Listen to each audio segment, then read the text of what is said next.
I would like to read to you the last several chapters of The Last Battle by C.S. Lewis. It's the last book in the Narnia series. If you've read all or any of the Narnia books before, then this will be like visiting with old friends. If you haven't read any of the Narnia books before, I don't think this is a spoiler. You still can, and in fact, you should. In these chapters, Lewis imagines, in the form of a story, the end of the world and the second coming and the new heavens and the new earth. If you're not familiar with the stories, I think all you really need to know is that Aslan is the son of the emperor over the sea, so he's the Christ figure in this story, and it's taking place in a country called Narnia. Some of the people mentioned in the story are from England, but have visited Narnia and are back at the end of Narnia, sort of the end of the world for Narnia. Don't worry too much about the names.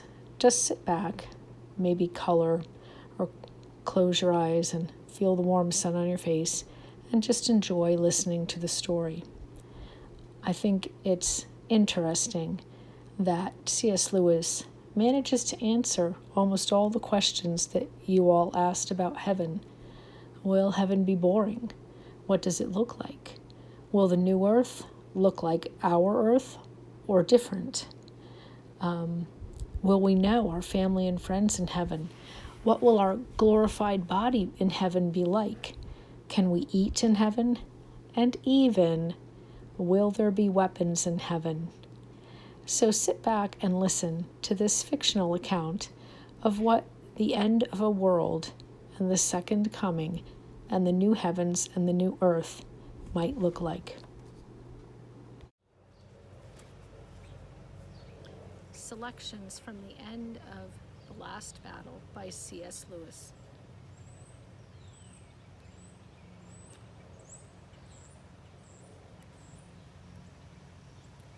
And what Tirian saw then set his heart beating as it had never beaten in any fight. 7 kings and queens stood before him, all with crowns on their heads and all in glittering clothes. But the kings wore fine mail as well and had their swords drawn in their hands. Tirian bowed courteously and was about to speak when the youngest of the queens laughed. He stared hard at her face and then gasped with amazement, for he knew her.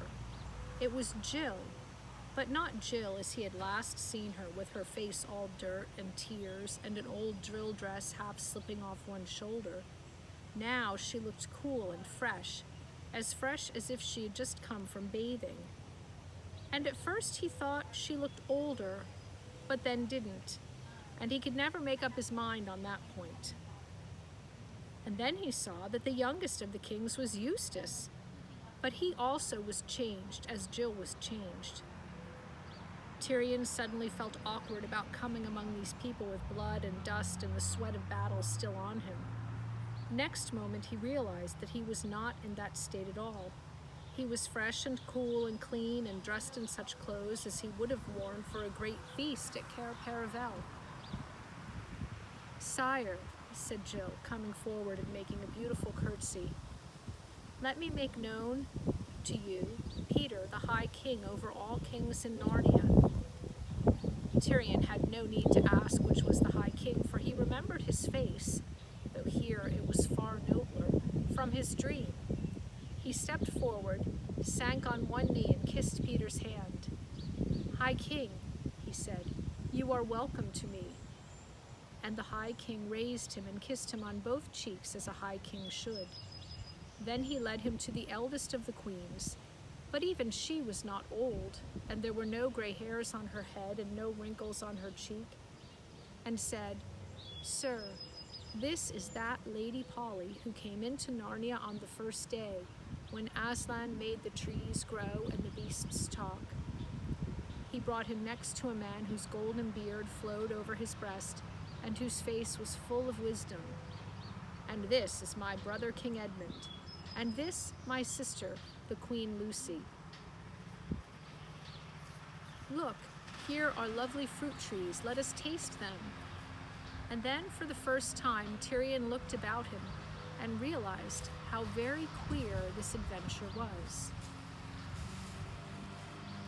Tyrion had thought, or he would have thought if he had had time to think at all, that they were inside a little thatched stable about 12 feet long and 6 feet wide. In reality, they stood on grass.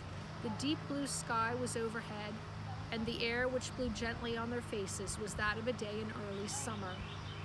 Not far away from them rose a grove of trees thickly leaved, but under every leaf there peeped out the gold or faint yellow or purple or glowing red of fruits such as no one has seen in our world. The fruit made Tyrion feel that it must be autumn, but there was something in the feel of the air that told him it could not be later than June. They all moved toward the trees. Everyone raised his hand to pick the fruit he liked the best the look of, and then everyone paused for a second.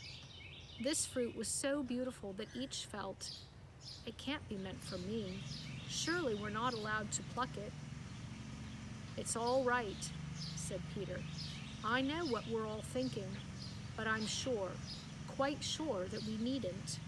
I've a feeling we've got to the country where everything is allowed." "Here goes, then," said Eustace, and they all began to eat. What was the fruit like? Unfortunately, no one can describe a taste. All I can say is that, compared with those fruits, the freshest grapefruit you've ever eaten was dull. The juiciest orange was dry, and the most melting pear was hard and woody, and the sweetest wild strawberry was sour. And there were no seeds or stones and no wasps. If you had once eaten that fruit, all the nicest things in this world would taste like medicines after it. But I can't describe it. You can't find out what it is like unless you can get to that country and taste for yourself. When they had eaten enough, Eustace said to King Peter, "You haven't yet told us how you got here. You were just going to when King Tyrion turned up." "There's not much to tell," said Peter. "Edmund and I were standing on the platform and we saw your train coming in. I remember thinking it was taking the bend far too fast. And I remember thinking how funny it was that our people were probably in the same train, though Lucy didn't know about it." "Your people, High King?" said Tyrion. "I mean my father and mother, Edmund's and Lucy's and mine." "Why were they?" asked Jill.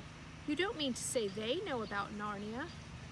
"Oh no, it had nothing to do with Narnia. They were on their way to Bristol. I'd only heard they were going that morning. But Edmund said they'd bound to be going by train."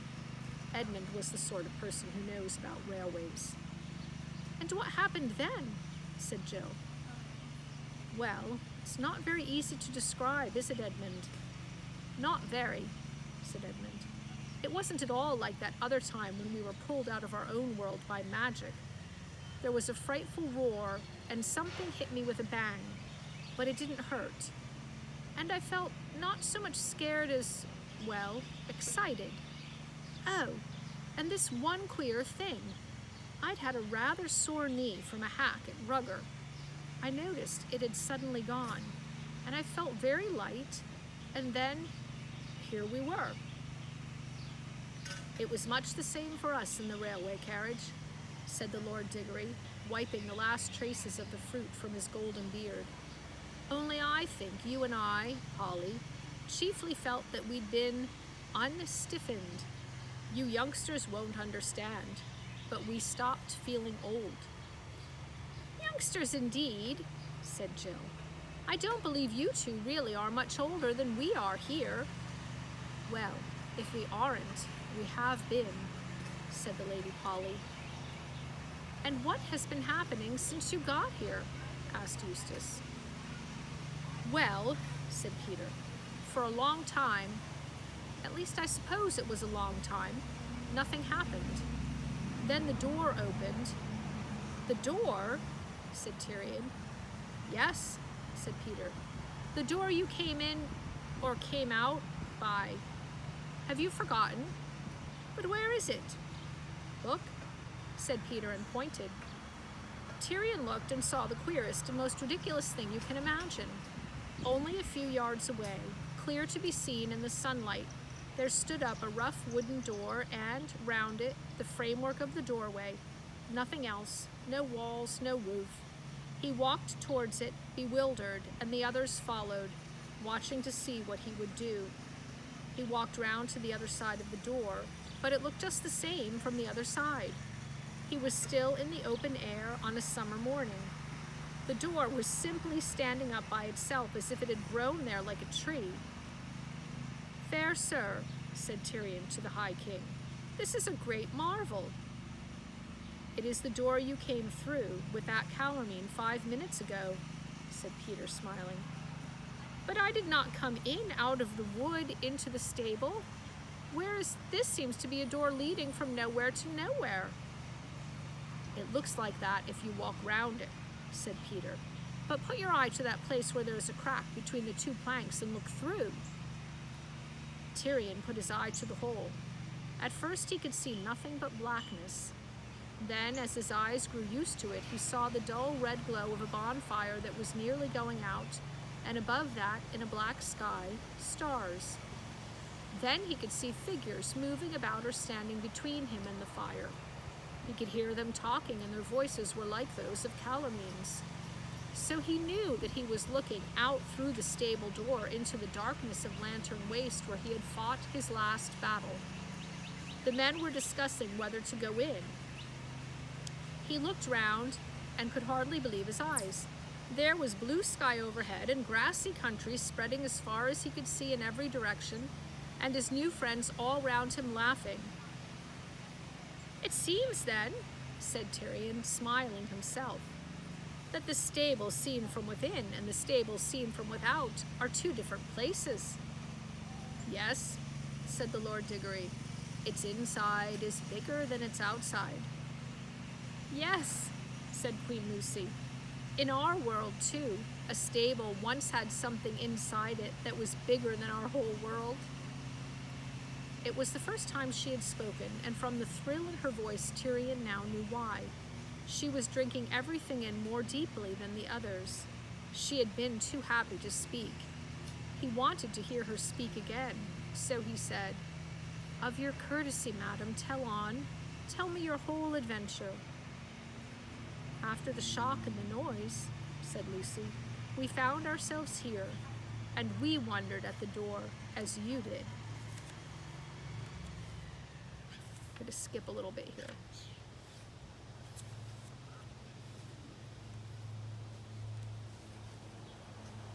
The earth trembled. The sweet air grew suddenly sweeter. A brightness flashed behind them. All turned. Tyrion turned last because he was afraid. There stood his heart's desire, huge and real, the golden lion Aslan himself, and already the others were kneeling in a circle round his forepaws and burying their hands and faces in his mane, as he stooped his great head to touch them with his tongue. Then he fixed his eyes upon Tyrion. Tyrion came near, trembling, and flung himself at the lion's feet, and the lion kissed him and said, "Well done, last of the kings of Narnia who stood firm at the darkest hour." Aslan went to the door, and they all followed him. He raised his head and roared, "Now it is time!" Then louder, "Time!" Then so loud that it could have shaken the stars, "Time!" The door flew open. They all stood beside Aslan on his right side and looked through the open doorway. The bonfire had gone out.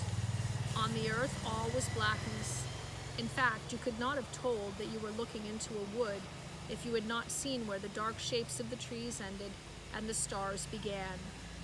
But when Aslan had roared yet again, out on their left they saw another black shape. That is, they saw another patch where there were no stars, and the patch rose up higher and higher and became the shape of a man, the hugest of all giants. They all knew Narnia well enough to work out where he must be standing. He must be on the high moorlands that stretched away to the north beyond the river Shribble. Then Jill and Eustace remembered how once long ago, in the deep caves beneath those moors, they had seen a great giant asleep and had been told that his name was Father Time, and that he would wake on the day the world ended. "Yes," said Aslan, though they had not spoken. "While he lay dreaming, his name was Time. Now that he is awake, he will have a new name." Then the great giant raised a horn to his mouth. They could see this by the change of the black shape he made against the stars. After that, quite a bit later, because sound travels so slowly, they heard the sound of the horn, high and terrible, yet of a strange, deadly beauty. Immediately the sky became full of shooting stars. Even one shooting star is a fine thing to see, but these were dozens, and then scores, and then hundreds, till it was like silver rain, and it went on and on. And when it had gone on for some while, one or two of them began to think that there was another dark shape against the sky as well as the giants. It was in a different place, right up overhead, up in the very roof of the sky, as you might call it. "Perhaps it is a cloud," thought Edmund. At any rate, there were no stars there, just blackness. But all around, the downpour of stars went on, and then the starless patch began to grow, spreading further and further out from the center of the sky. And presently a quarter of the whole sky was black, and then a half, and at last the rain of shooting stars was going on only low down near the horizon. With a thrill of wonder, and there was some terror in it too, they all suddenly realized what was happening. The spreading blackness was not a cloud at all. It was simply emptiness. The black part of the sky was the part in which there were no stars left. All the stars were falling. Aslan had called them home. The last few seconds before the rain of stars had quite ended were very exciting. Stars began falling all round them. But stars in that world are not the great flaming globes they are in ours. They are people. Edmund and Lucy had once met one. So now they found showers of glittering people, all with long hair like burning silver and spears like white-hot metal, rushing down to them out of the black air, swifter than falling stones. They made a hissing noise as they landed and burnt the grass. And all these stars glided past them and stood somewhere behind, a little to the right. This was a great advantage, because otherwise, now that there were no stars in the sky, everything would have been completely dark and you could have seen nothing. As it was, the crowd of stars behind them cast a fierce white light over their shoulders. They could see mile upon mile of Narnian woods spread out before them, looking as if they were flood-lit. Every bush and almost every blade of grass had its black shadow behind it. The edge of every leaf stood out so sharp you'd think you could cut your finger on it. But on the grass before them lay their own shadows. But the great thing was Aslan's shadow. It streamed away to their left, enormous and very terrible. And all this was under a sky that would now be starless forever. The light from behind them and a little to their right was so strong that it lit up even the slopes of the northern moors. Something was moving there. Enormous animals were crawling and sliding down into Narnia. Great dragons and giant lizards and featherless birds with wings like bats' wings. They disappeared into the woods, and for a few moments there was silence. Then there came, at first from very far off, sounds of wailing, and then from every direction a rustling and a pattering and a sound of wings. It came nearer and nearer. Soon one could distinguish the scamper of little feet from the padding of big paws, and the click-clack of light little hoofs from the thunder of great ones. And then one could see thousands of pairs of eyes gleaming. And at last, out of the shadow of the trees, racing up the hill for dear life, by thousands and by millions came all kinds of creatures, talking beasts, dwarfs, satyrs, fauns, giants, calormenes, men from Archenland, monopods, and strange unearthly things from the remote islands or the unknown western lands. And all these ran up to the doorway where Aslan stood. This part of the adventure was the only one which seemed rather like a dream at the time and rather hard to remember properly afterwards.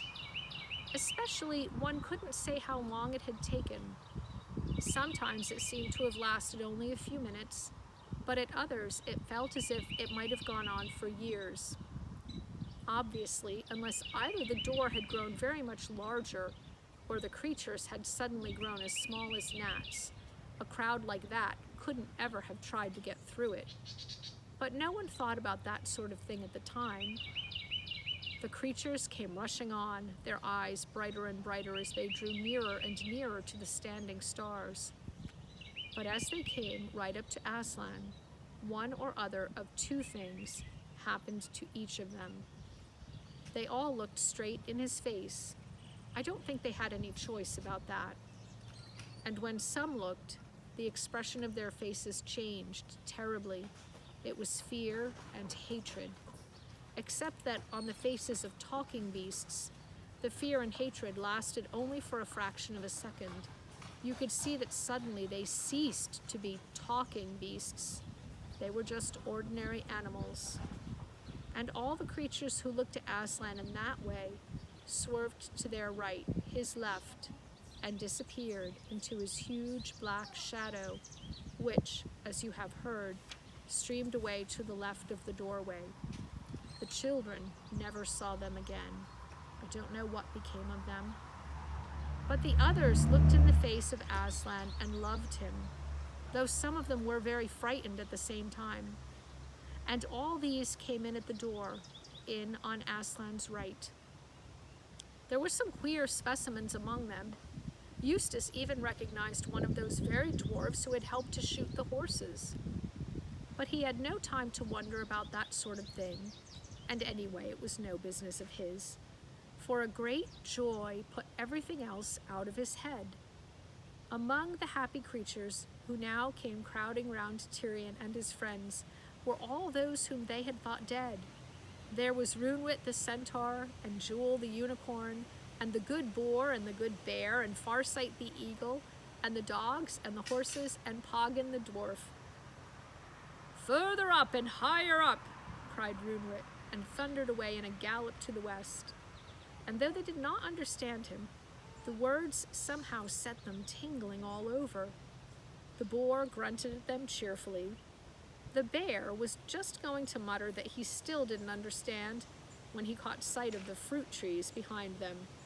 He waddled to those trees as fast as he could, and there, no doubt, he found something that he understood very well. But the dogs remained, wagging their tails, and Poggin remained, shaking hands with everyone and grinning all over his honest face. And Jewel leaned his snowy white head over the king's shoulder, and the king whispered in Jewel's ear. Then everyone turned his attention again to what could be seen through the doorway.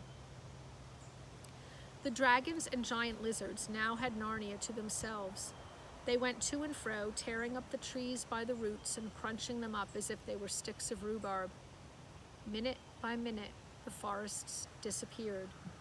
The whole country became bare, and you could see all sorts of things about its shape, all the little humps and hollows which you had never noticed before. The grass died. Soon Tirian found that he was looking at a world of bare rock and earth. You could hardly believe that anything had ever lived there. The monsters themselves grew old and lay down and died. Their flesh shriveled up and the bones appeared. Soon they were only huge skeletons that lay here and there on the dead rock, looking as if they had died thousands of years ago. For a long time, everything was still. At last something white, long, level line of whiteness that gleamed in the light of the standing stars, came moving toward them from the eastern end of the world. A widespread noise broke the silence. First a murmur, then a rumble, then a roar. And now they could see what it was that was coming and how fast it came. It was a foaming wall of water. The sea was rising. In that treeless world, you could see it very well. You could see all the rivers getting wider, and the lakes getting larger, and separate lakes joining into one, and valleys turning into new lakes, and hills turning into islands, and then those islands vanishing. And the high moors to their left, and the higher mountains to their right crumbled and slipped down with a roar and a splash into the mounting water, and the water came swirling up to the very threshold of the doorway, but never past it, so that the foam splashed about Aslan's 4 feet. All was now level water from where they stood to where the water met the sky. And out there, it began to grow light. A streak of dreary and disastrous dawn spreading along the horizon, and widened and grew brighter, till in the end they hardly noticed the light of the stars who stood behind them. At last the sun came up. When it did, the Lord Diggory and the Lady Polly looked at one another and gave a little nod. Those two, in a different world, had once seen a dying sun, and so they knew at once that this sun also was dying.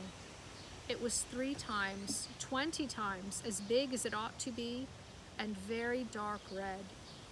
As its rays fell upon the great Time Giant, he turned red too, and in the reflection of that sun, the whole waste of shoreless waters looked like blood. Then the moon came up, quite in her wrong position, very close to the sun, and she also looked red. And at the sight of her, the sun began shooting out great flames, like whiskers or snakes of crimson fire, toward her. It is as if he were an octopus trying to draw her to himself in his tentacles. And perhaps he did draw her. At any rate, she came to him, slowly at first, but then more and more quickly, till at last his long flames licked round her, and the two ran together and became one huge ball like a burning coal. Great lumps of fire came dropping out of it into the sea, and clouds of steam rose up. Then Aslan said, "Now make an end." The giant threw his horn into the sea. Then he stretched out one arm, very black it looked, and thousands of miles long, across the sky, till his hand reached the sun. He took the sun and squeezed it in his hand as you would squeeze an orange, and instantly there was total darkness. Everyone except Aslan jumped back from the ice-cold air which now blew through the doorway. Its edges were already covered with icicles. "Peter, High King of Narnia," said Aslan, "shut the door."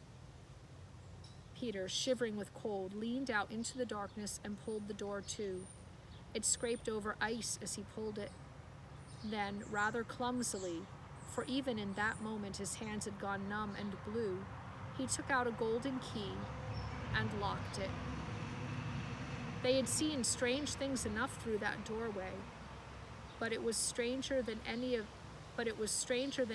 them to look round and find themselves in warm daylight, the blue sky above them, flowers at their feet, and laughter in Aslan's eyes. He turned swiftly around, crouched lower, lashed himself with his tail, and shot away like a golden arrow. "Come further in! Come further up!" he shouted over his shoulder. But who could keep up with him at that pace? They set out walking westward to follow him. "So," said Peter, "night falls on Narnia. What, Lucy, you're not crying? With Aslan ahead and all of us here?" "Don't try to stop me, Peter," said Lucy. "I'm sure Aslan would not. I'm sure it is not wrong to mourn for Narnia. Think of all that lies dead and frozen behind that door." "Yes, and I did hope," said Jill, "that it might go on forever." I knew our world couldn't. I did think Narnia might. I saw it begin, said the Lord Diggory. I did not think I would live to see it die. Sirs, said Tirian, the ladies do well to weep. See, I do so myself. I have seen my mother's death. What world but Narnia have I ever known? It were no virtue, but great discourtesy if we did not mourn.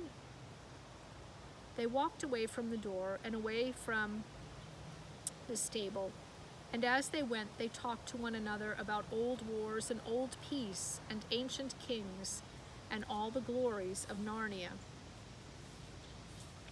I'm gonna skip a little bit again. Then they all went forward together, always westward, for that seemed to be the direction Aslan had meant when he cried out further up and further in. Many other creatures were slowly moving the same way, but that grassy country was very wide and there was no crowding. It still seemed to be early, and the morning freshness was in the air. They kept on, stopping to look round and to look behind them, partly because it was so beautiful, but partly also because there was something about it which they could not understand. Peter, said Lucy, where is this, do you suppose? I don't know, said the High King. It reminds me of somewhere, but I can't give it a name. Could it be somewhere we once stayed for a holiday when we were very, very small? It would have to have been a jolly good holiday, said Eustace. I bet there isn't a country like this anywhere in our world. Look at the colors. You couldn't get a blue You couldn't get a blue like that blue on those mountains in our world. Is this not Aslan's country? Said Tirian. Not like Aslan's country on top of that mountain beyond the eastern end of the world, said Jill. I've been there. If you ask me, said Edmund, it's like somewhere in the Narnian world. Look at those mountains ahead and the big ice mountains beyond them. Surely they're rather like the mountains we used to see from Narnia, the ones up westward beyond the waterfall? Yes, so they are, said Peter, only these are bigger. I don't think those ones are so very like anything in Narnia, said Lucy, but look there. She pointed southward to their left, and everywhere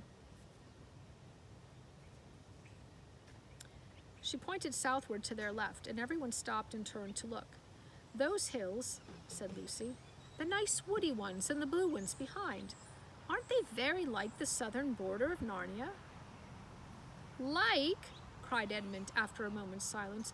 Why, they're exactly like. Look, there's Mount Pyre with his forked head, and there's the pass into Archenland and everything. And yet they're not like, said Lucy. They're different.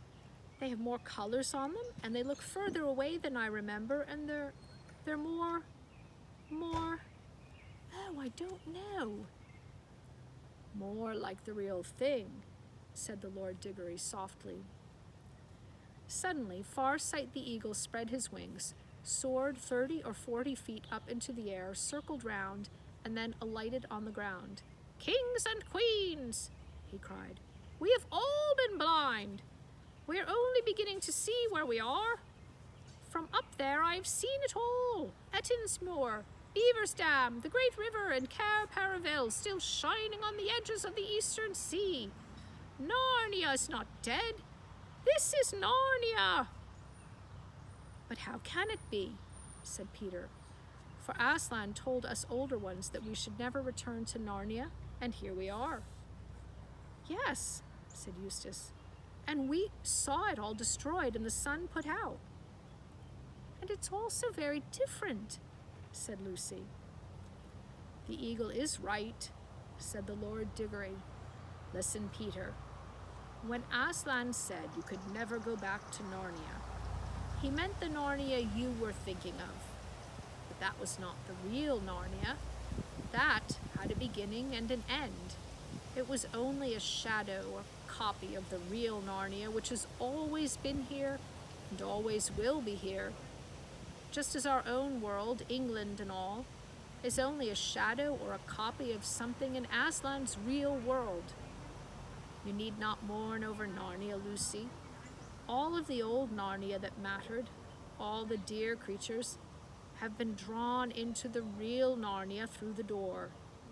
And of course it is different as a real thing is from a shadow, or as waking life is from a dream. His voice stirred everyone like a trumpet as he spoke these words, but when he added under its breath, "It's all in Plato, bless me. What do they teach them at these schools?" The older ones laughed. It was so exactly like the sort of thing they had heard him say long ago in that other world where his beard was gray instead of golden. He knew why they were laughing and joined in the laugh himself. But very quickly they all became grave again. For as you know, there is a kind of happiness and wonder that makes you serious. It is too good to waste on jokes. It is hard to explain how this sunlit land was different from the old Narnia, as it would be to tell you how the fruits of that country taste. Perhaps you will get some idea of it if you think like this. You may have been in a room in which there was a window that looked out on a lovely bay of the sea or a green valley that wound away among the mountains. And in the wall of that room, opposite to the window, there may have been a looking glass. And as you turned away from the window, you suddenly caught sight of that sea or that valley all over again in the looking glass. And the sea in the mirror, or the valley in the mirror, were in one sense just the same as the real ones, yet at the same time they were somehow different, deeper, more wonderful, more like places in a story that you have never heard but very much want to know. The difference between the old Narnia and the new Narnia was like that. The new one was a deeper country. Every rock and flower and blade of grass looked as if it meant more. I can't describe it better than that. If you ever get there, you will know what I mean. It was the unicorn who summed up what everyone was feeling. He stamped his right forehoof on the ground and neighed and then cried, "I have come at home at last! This is my real country. I belong here. This is the land I've been looking for all my life, though I never knew it till now. The reason why we loved the old Narnia is that it sometimes looked a little like this. Ah, come further up and further in." He shook his mane and sprang forward into a great gallop, a unicorn's gallop, which, in our world, would have carried him out of sight in a few moments.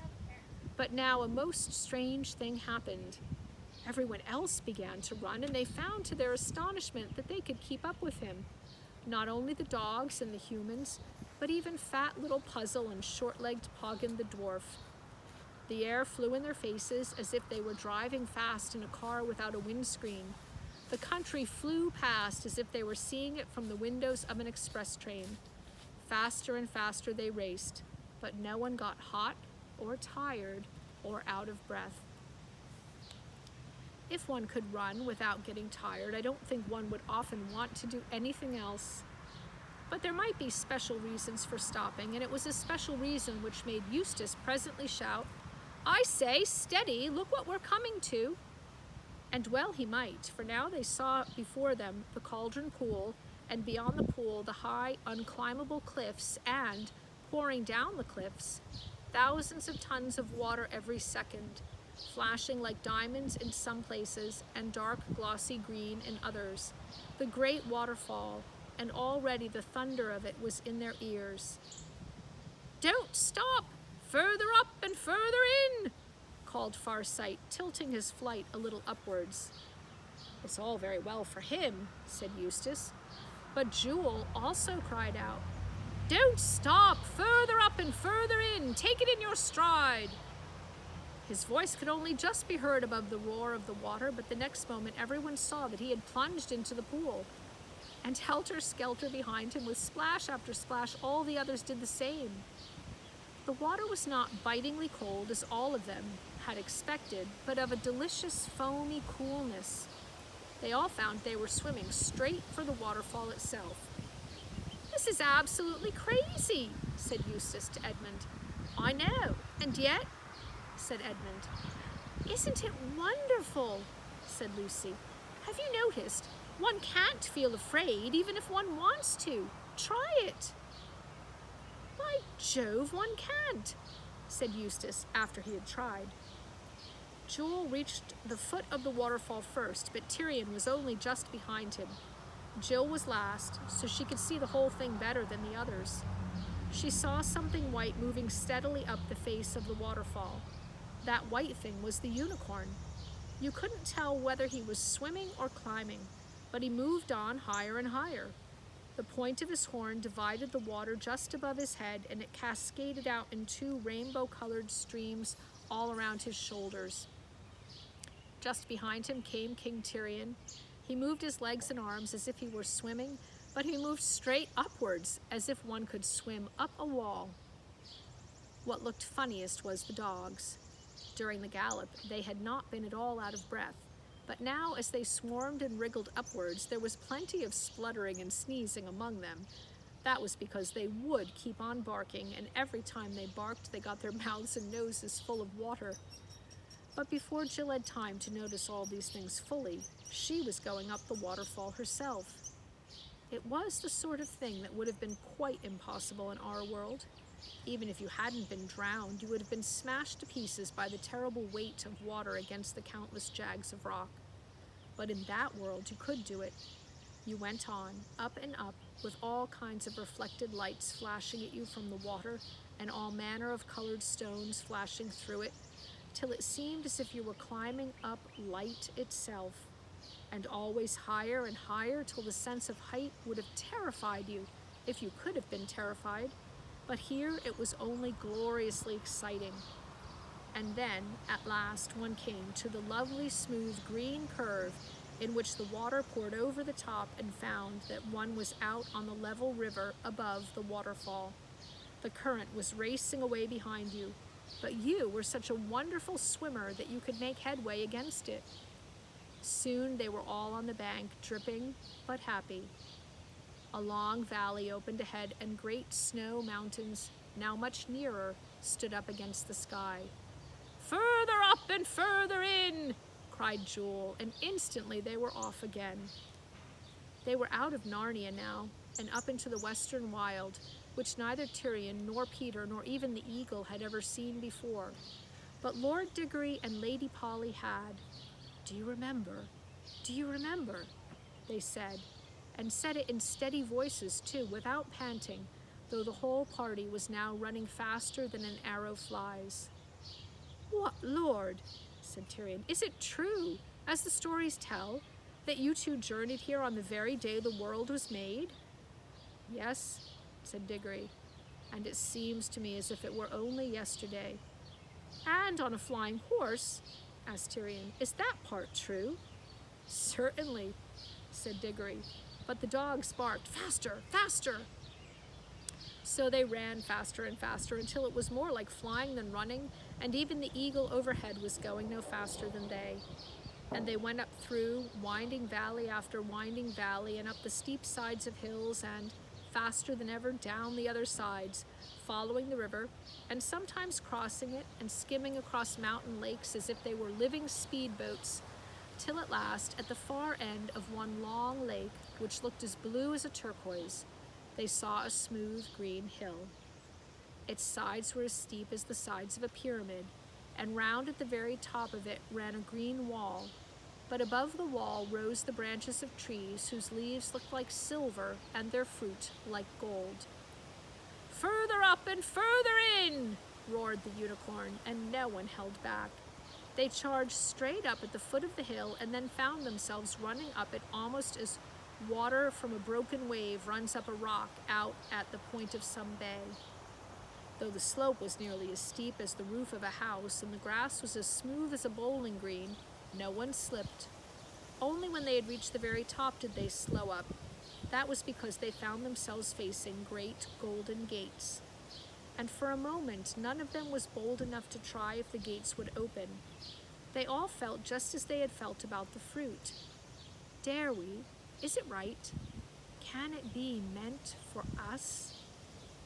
But while they were standing thus, a great horn, wonderfully loud and sweet, blew from somewhere inside the walled garden, and the gates swung open. Tyrion stood holding his breath and wondering who would come out. And what came out was the last thing he had expected. A little sleek, bright-eyed talking mouse with a red feather stuck in a circlet on its head and its left paw resting on a long sword. It bowed, a most beautiful bow, and said in its shrill voice, "Welcome in the lion's mane! Come further up and further in!" Then Tyrion saw King Peter and King Edmund and Queen Lucy rush forward to kneel down and greet the mouse, and they all cried out, "Reepicheep." And Tyrion breathed faster with the sheer wonder of it, for now he knew he was looking at one of the great heroes of Narnia, Reepicheep the mouse, who had fought at the great battle of Baruna and afterwards sailed to the world's end with King Caspian the seafarer. But before he had much time to think of this, he felt two strong arms thrown about him and felt a bearded kiss on his cheeks and heard a well-remembered voice saying, "What, lad, art thicker and taller since I touched thee?" It was his own father, the good King Urlian, but not as Tyrion had seen him last when they brought him home pale and wounded from his fight with the giant, nor even as Tyrion remembered him in his later years when he was a gray-headed warrior. This was his father, young and merry as he could just remember him from very early days, when he himself had been a little boy playing games with his father in the castle garden at Cair Paravel just before bedtime on summer evenings. The very smell of the bread and milk he used to have for supper came back to him. Jewel thought to himself, "I will leave them to talk for a little while, and then I will go and greet the good King Urlian. Many a bright apple did he give me when I was but a colt." But next moment he had something else to think of, for out of the gateway there came a horse, so mighty and noble that even a unicorn might feel shy in its presence, a great winged horse. It looked a moment at the Lord Diggory and the Lady Polly and neighed out, "What, cousins!" And they both shouted, "Fledge, good old Fledge," and rushed to kiss it. But by now the mouse was again urging them to come in, so all of them passed in through the golden gates, into the delicious smell that blew towards them out of the garden and into the cool mixture of sunlight and shadow under the trees, walking on springy turf that was all dotted with white flowers. The very first thing which struck everyone was that the place was far larger than it had seemed from the outside. But no one had time to think about that, for people were coming up to meet the newcomers from every direction. Everyone you had ever heard of, if you knew the history of those countries, seemed to be there. There was Glimfeather the owl and Puddleglum the marshwiggle, and King Rilian the disenchanted, and his mother, the Star's daughter, his great father, Caspian himself. And close beside him were the Lord Drinian and the Lord Byrne, and Trumpkin the dwarf, and Trufflehunter the good badger, with Glenstorm the centaur, and 100 other heroes of the great war of deliverance. And then from another side came Cor, the king of Archenland, with King Lune his father, and his wife Queen Aravis, and the brave Prince Corin Thunderfist his brother, and Bree the horse and Hwin the mare. And then, which was a wonder beyond all wonders to Tyrion, there came from further away in the past the two good beavers and Tumnus the fawn. And there was greeting and kissing and handshaking, and old jokes revived. You've no idea how good an old joke sounds when you take it out again after a rest of 500 or 600 years. And the whole company moved forward to the center of the orchard where the phoenix sat in a tree and looked down upon them all, and at the foot of that tree were 2 thrones, and in those 2 thrones a king and a queen so great and beautiful that everyone bowed down before them. And well they might, for these 2 were King Frank and Queen Helen, from whom all the most ancient kings of Narnia and Archenland are descended. And Tyrion felt as you would feel if you were brought before Adam and Eve in all their glory. About half an hour later, or it might have been 100 years later, for time there is not like time here, Lucy stood with her dear friend, her oldest Narnian friend, the fawn Tumnus, looking down over the wall of that garden and seeing all Narnia spread out below. But when you looked down, you found that this hill was much higher than you had thought.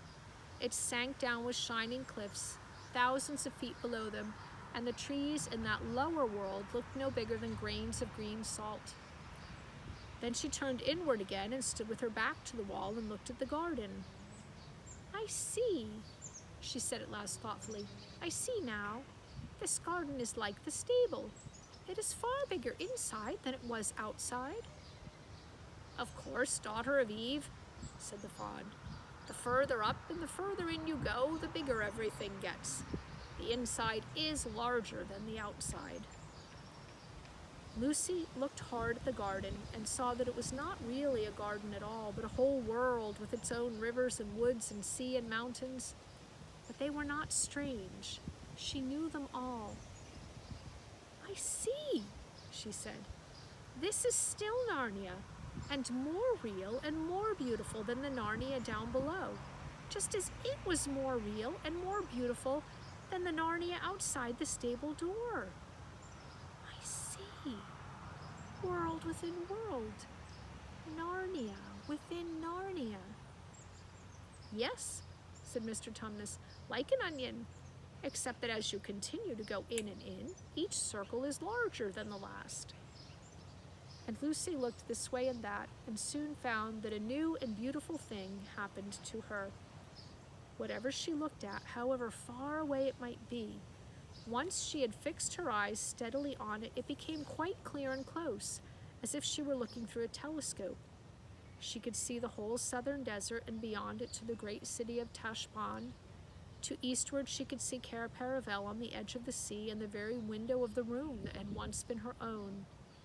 And far out to sea she could discover the islands, island after island, to the end of the world, and, beyond the end, the huge mountain which they had called Aslan's country. But now she saw that it was part of a great chain of mountains which ringed round the whole world. In front of her it seemed to come quite close. Then she looked to her left and saw what she took to be a great bank of brightly colored cloud, cut off from them by a gap. But she looked harder and saw that it was not a cloud at all, but a real land. And when she had fixed her eyes on one particular spot of it, she at once cried out, "Peter! Edmund, come and look! Come quickly!" And they came and looked, for their eyes also had become like hers. "Why," exclaimed Peter, "it's England! And that's the house itself, Professor Kirk's old home in the country where all our adventures began." "I thought that house had been destroyed," said Edmund. "So it was," said the fawn. "But you are now looking at the England within England, the real England, just as this is the real Narnia. And in that inner England, no good thing is destroyed." Suddenly they shifted their eyes to another spot, and then Peter and Edmund and Lucy gasped with amazement and shouted out and began waving, for there they saw their own father and mother, waving back at them across the great deep valley. It was like when you see people waving at you from the deck of a big ship when you are waiting on the quay to meet them. "How can we get at them?" said Lucy. "That is easy," said Mr. Tumnus. "That country and this country, all the real countries, are only spurs jutting out from the great mountain of Aslan. We have only to walk along the ridge upward and inward till it joins on. And listen, there is King Frank's horn. We must all go up." And soon they found themselves all walking together, and a great bright procession it was, up towards the mountains higher than you could see in this world, even if they were there to be seen. But there was no snow on those mountains. There were forests and green slopes and sweet orchards and flashing waterfalls, one above the other, going up forever. And the land they were walking on grew narrower all the time, with a deep valley on each side, and across that valley, the land which was the real England grew nearer and nearer. The light ahead was growing stronger. Lucy saw that a series of many-colored cliffs led up in front of them like a giant staircase. And then she forgot everything else, because Aslan himself was coming, leaping from cliff to cliff like a living cataract of power and beauty. And the very first person whom Aslan called to him was Puzzle the donkey. You never saw a donkey look feebler and sillier than Puzzle did as he walked up to Aslan. And he looked beside Aslan as a small kitten looks beside a St. Bernard. The lion bowed down his head and whispered something to Puzzle, at which his long ears went down. But then he said something else, at which his ears perked up again. The humans couldn't hear what he had said either time. Then Aslan turned to them and said, "You do not yet look so happy as I mean you to be." Lucy said, "We're so afraid of being sent away, Aslan, and you have sent us back into our own world so often." "No fear of that," said Aslan. "Have you not guessed?" Their hearts leaped and a wild hope rose within them. "There was a real railway accident," said Aslan softly. "Your father and mother and all of you are, as you used to call it in the Shadowlands, dead. The term is over. The holidays have begun. The dream is ended. This is the morning." And as he spoke, he no longer looked to them like a lion. But things that began to happen after that were so great and so beautiful that I cannot write them. And for us, this is the end of all the stories, and we can truly say that they all lived happily ever after. But for them, it was only the beginning of the real story. All their life in this world and all their adventures in Narnia had only been the cover and the title page. Now at last they were beginning chapter 1 of the great story, which no one on earth has read, which goes on forever, in which every chapter is better than the one before. The end.